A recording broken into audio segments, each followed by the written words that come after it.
नमस्कार, आप देख रहे हैं सत्य हिंदी। मैं निकिता आपके साथ। एक नजर डालते हैं अब तक की सुर्खियों पर। अमेरिकी हमले पर खामेनेई की चेतावनी। अमेरिका ने हमला किया तो छिड़ेगा क्षेत्रीय युद्ध। ईरान के सर्वोच्च नेता आयतुल्लाह अली खामेनेई ने रविवार को चेतावनी दी कि अगर अमेरिका ने हमला किया तो इससे क्षेत्रीय युद्ध छिड़ सकता है। यह बयान तब आया है जब अमेरिकी राष्ट्रपति ट्रंप ईरान पर सैन्य कार्रवाई की धमकी दे रहे हैं और अमेरिकी विमान वाहक पोत यूएसए अब्राहम लिंकन समेत कई युद्धपोत अरब सागर में तैनात किए गए हैं। अमेरिकी युद्धपोतों को तेहरान में हुए देशव्यापी प्रदर्शनों पर ईरानी कार्रवाई के बाद ट्रंप के आदेश पर भेजा गया। खामेनेई ने कहा कि अमेरिकियों को समझ लेना चाहिए कि अगर उन्होंने युद्ध शुरू किया तो इस बार यह क्षेत्रीय युद्ध होगा। बजट 2026 में क्या सस्ता क्या महंगा। कांग्रेस सांसद इमरान मसूद ने बजट को बताया खोखला। किसान और कृषि की अनदेखी करती मोदी सरकार। बजट में कई टैक्सों और सीमा शुल्क में बदलाव किए गए हैं जिससे कुछ वस्तुएं सस्ती हो जाएंगी जबकि कुछ महंगी हो सकती हैं। पहले बात करें सस्ती होने वाली प्रमुख चीजों की, तो इसमें कैंसर और डायबिटीज जैसी गंभीर बीमारियों के लिए इस्तेमाल होने वाली 17 लाइफ सेविंग दवाएं सस्ती होंगी। मोबाइल फोन और टैबलेट के कंपोनेंट्स पर ड्यूटी में राहत मिलने से इलेक्ट्रॉनिक्स से जुड़े प्रोडक्ट सस्ते हो सकते हैं। इलेक्ट्रिक वाहनों की बैटरी के लिए लिथियम आयन सेल्स पर बेसिक कस्टम ड्यूटी पूरी तरह से माफ कर दी गई है। विदेशी शिक्षा, मेडिकल ट्रीटमेंट और टूर पैकेज पर टीसीएस यानी टैक्स कलेक्टेड एट सोर्स की दर कम की गई है जिससे विदेश यात्रा सस्ती होगी। सी फूड प्रोसेसिंग के इनपुट्स पर ड्यूटी फ्री आयात सीमा 3 गुना बढ़ा दी गई है। शूओं पर यानी जूते के ऊपरी हिस्से निर्यात उद्योग को भी इसी तरह की राहत दी गई। माइक्रोवेव ओवन के कुछ निर्दिष्ट पार्ट्स पर बेसिक कस्टम ड्यूटी माफ कर दी गई है जिससे माइक्रोवेव ओवन सस्ते होंगे। अब बात करें महंगी होने वाली प्रमुख चीजों की, तो इनमें सिगरेट, पान मसाला और अन्य तंबाकू उत्पादों पर एक्साइज ड्यूटी बढ़ाई गई है और नया सेस लगाया गया है जिससे ये काफी महंगे हो जाएंगे। शराब भी महंगी हो जाएगी। फ्यूचर्स एंड ऑप्शंस यानी F&O ट्रेडिंग पर सिक्योरिटीज ट्रांजैक्शन टैक्स यानी STT में बढ़ोतरी की गई है जिससे स्टॉक मार्केट ट्रेडिंग का खर्च बढ़ेगा। व्यक्तिगत इस्तेमाल के लिए आयात की जाने वाली कुछ ड्यूटेबल वस्तुओं पर कस्टम टैरिफ समायोजित किया गया है जिससे वे महंगी हो सकती हैं। बजट 2026 को कांग्रेस सांसद इमरान मसूद ने पूरी तरह खोखला बताया है। समाचार एजेंसी PTI से बात करते हुए उन्होंने कहा कि बजट एक खाली डिब्बा है, इसमें कुछ भी नहीं है, यह पूरी तरह खोखला है। निर्यात के लिए राहत होनी चाहिए थी लेकिन निर्यातकों को कोई राहत नहीं मिली। बजट में किसानों का कोई जिक्र नहीं है और किसानों को पूरी तरह नजरअंदाज किया गया। उन्होंने कहा कि अमेरिका को होने वाले निर्यात में जिन निर्यातकों को नुकसान हुआ है उनके लिए भी कोई राहत नहीं दी गई। उनके लिए किसी तरह के समर्थन या मुआवजे का ऐलान नहीं किया गया। यही वजह है कि यह बजट एक खाली डिब्बा है। पहले हमें लगा था कि शायद वे कम से कम कुछ पुराने आइटम ही इस डिब्बे में डाल देंगे, लेकिन अब तो उन्होंने वह भी हटा दिया। इसमें अब कुछ भी नहीं बचा है। केंद्रीय बजट 2026-27 में कृषि के लिए कई नई योजनाओं का जिक्र तो किया गया है लेकिन किसानों की मूल समस्याएं फिर भी अनदेखी रह गई हैं। बजट में AI आधारित भारत विस्तार और ज्यादा आमदनी वाली फसलों की बात है लेकिन MSP की कानूनी गारंटी, बढ़ती इनपुट लागत और ग्रामीण रोजगार पर कोई ठोस कदम नहीं दिखता। मनरेगा को खत्म कर जी राम जी योजना लाई गई लेकिन इसके लिए आवंटन का स्पष्ट उल्लेख नहीं है। बजट दस्तावेजों के अनुसार कृषि और संबद्ध क्षेत्रों का हिस्सा 2025-26 के 3.38% से घटकर 3.04% रह गया है।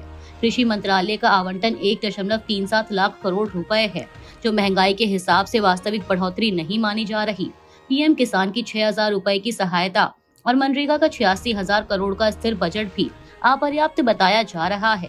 विशेषज्ञों के मुताबिक यह बजट किसानों के संकट समाधान से ज्यादा राजनीतिक प्रबंधन पर केंद्रित है।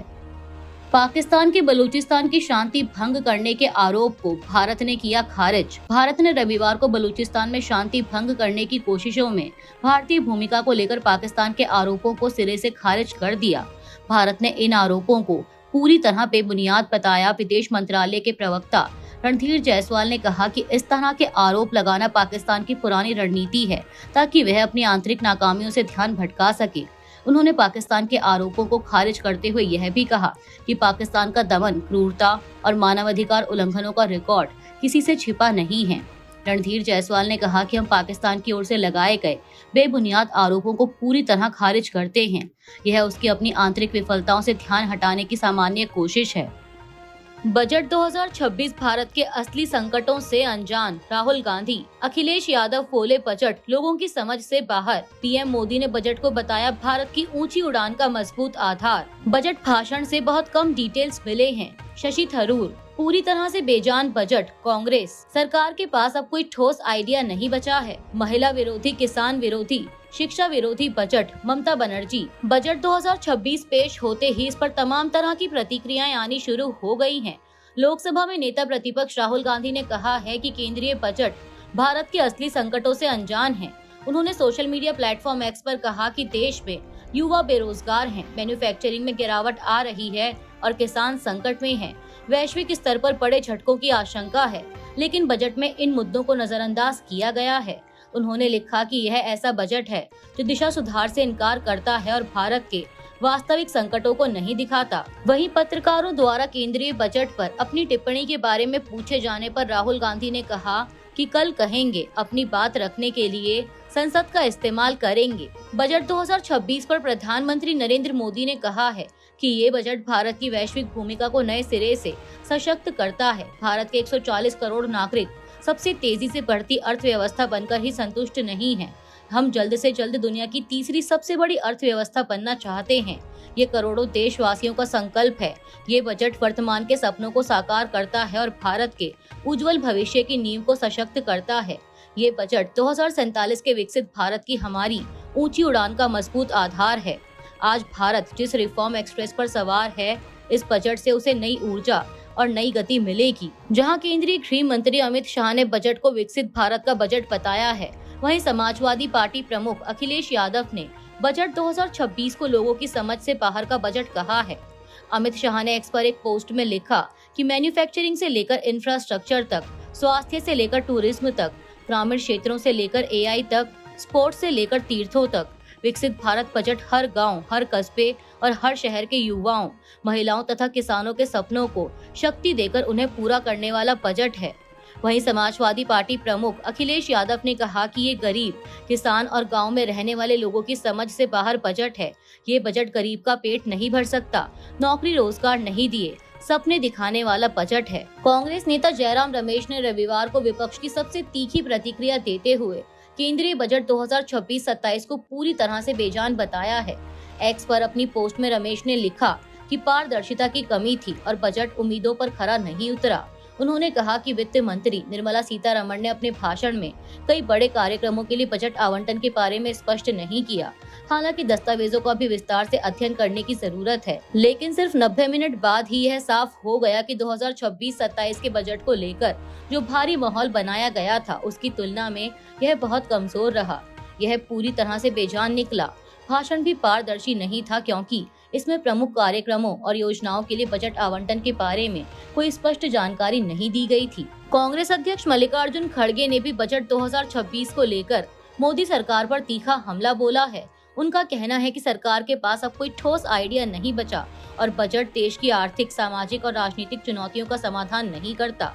खड़गे के मुताबिक बजट में न तो स्पष्ट पॉलिसी विजन दिखता है और न ही राजनीतिक इच्छा शक्ति।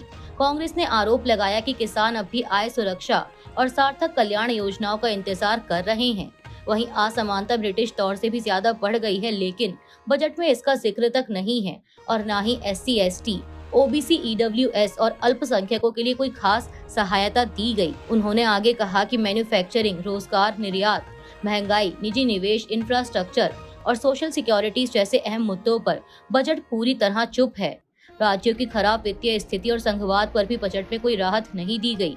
पार्टी के अनुसार यह बजट समाधान देने में नाकाम रहा है। बजट 2026 पर प्रतिक्रिया देते हुए RJD सांसद मनोज कुमार झा ने एक्स पर लिखा कि आज बजट एक बार फिर देश की विशाल आबादी को प्रभावित करने वाले दो सबसे गंभीर मुद्दों को संबोधित करने में विफल रहा है।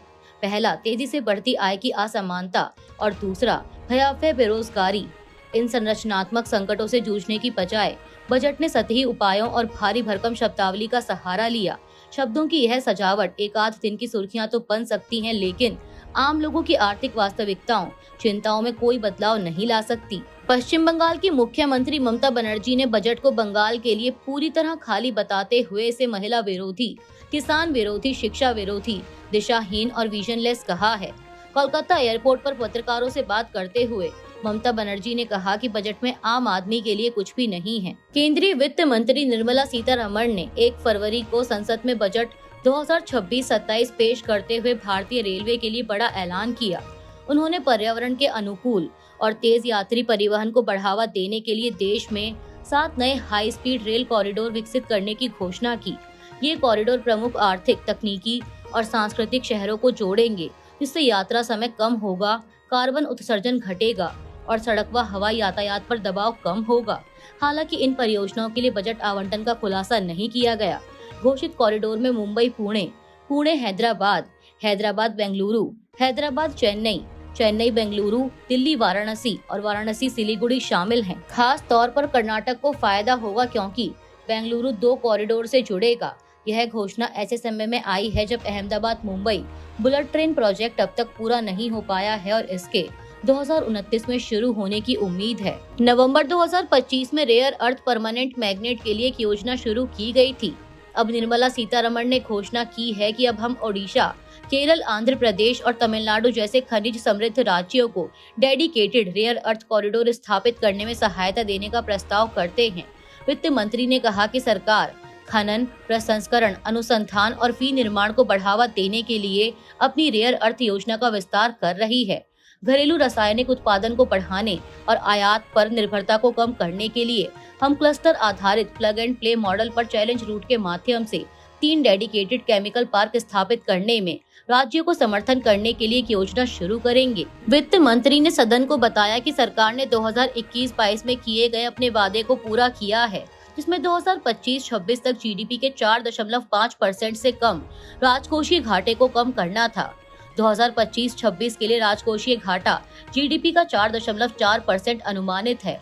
यह 25-26 के अनुमान के अनुरूप है और 2026-27 के लिए राजकोषीय घाटा और घटकर जीडीपी का 4.3% होने की उम्मीद है।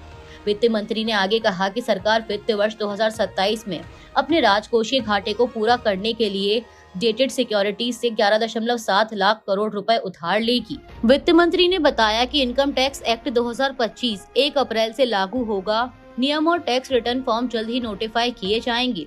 जुलाई 2024 में वित्त मंत्री निर्मला सीतारमण ने इनकम टैक्स एक्ट 1961 की पूरी समीक्षा की घोषणा की थी। यह रिकॉर्ड समय में पूरा हो गया और इनकम टैक्स एक्ट 2025 1 अप्रैल 2026 से लागू होगा। आसान इनकम टैक्स नियम और फॉर्म जल्द ही नोटिफाई किए जाएंगे, जिससे टैक्स पेयर्स को इसकी जरूरतों से परिचित होने के लिए पर्याप्त समय मिलेगा। फॉर्म को इस तरह से रीडिजाइन किया गया है कि आम नागरिक बिना किसी कठिनाई के इसका पालन कर सके। केंद्रीय बजट के साथ वित्त मंत्री ने भारत के फाइनेंशियल सेक्टर की मजबूती और भविष्य की दिशा के बारे में एक साफ संदेश दिया है। निर्मला सीतारमण ने कहा कि भारतीय बैंक अब मजबूत स्थिति में हैं, उनकी बैलेंस शीट अच्छी है, ज्यादा मुनाफा हो रहा है और खराब लोन पर बेहतर कंट्रोल है। एसेट क्वालिटी में सुधार और कवरेज 98% से ज्यादा होने के साथ इस सेक्टर को स्थिर और विकास के अगले चरण के लिए तैयार माना जा रहा है। वित्त मंत्री ने कहा कि सुधारों को सही रास्ते पर रखने के लिए सरकार विकसित भारत के लिए बैंकिंग पर एक हाई लेवल कमेटी बनाएगी।